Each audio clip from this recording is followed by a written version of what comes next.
A big thing when it comes to fruit in Thailand and lots of other countries around the world, I see it a lot in Southeast Asia more than, say, Latin America, but are green mangoes. So if you don't know, it's unripe mango and it's sour.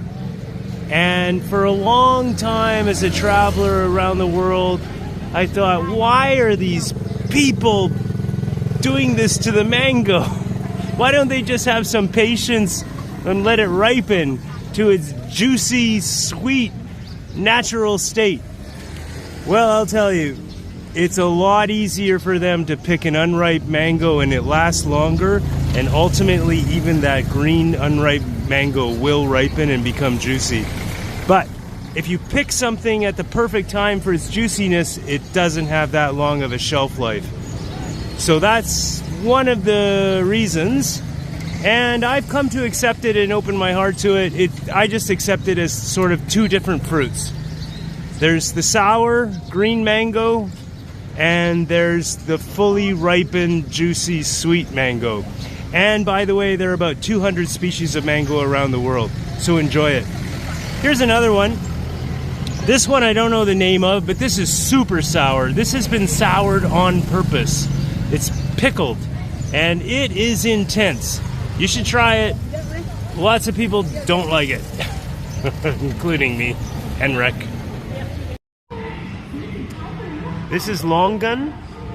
This grows up in northern Chiang Mai province, also in Lamphun, next, our neighboring province to where we live. It is extremely popular. They even make a special soup that I've featured in the past, the soup. But this is the fruit, and essentially it's a cousin of the lychee. Same kind of thing, juicy and sweet.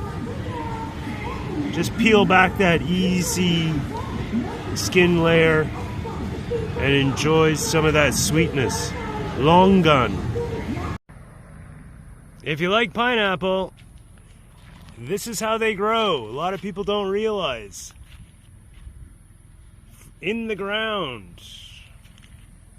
Look at that pineapple plantation. It's a pretty big one. It's very easily recognized once you know. I traveled with a guy once when I was younger, and he didn't know. Look at, there's a real tiny baby one. He thought pineapples grew in trees, which, you know, most fruit does. Not a lot of grow on the ground like watermelon. In Thailand, there are two different kinds of very popular limes. The one that's a little more unusual is called Kaffir Lime, and it's quite an intense, strong taste. They're making juice out of it with this, but it is used in Thai cooking quite a bit. The peel, you take little flakes of the peel and use it when cooking different dishes. So that's Kaffir Lime, Kaffir. So the coconut farmers, because that's what this is, this palm tree grove, it's essentially a farm for coconuts. And you see them all over the south. This is a pretty nice one.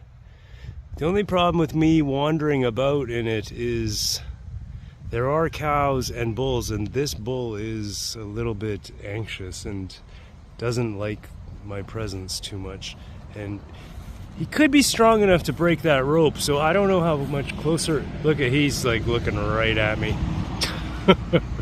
He wants to charge me so bad. So they do just line them up, you know, in the farms like this, the plantations for coconuts. And sometimes they're quite close together. This one's a bit spread out, but you know, I love that kind of view.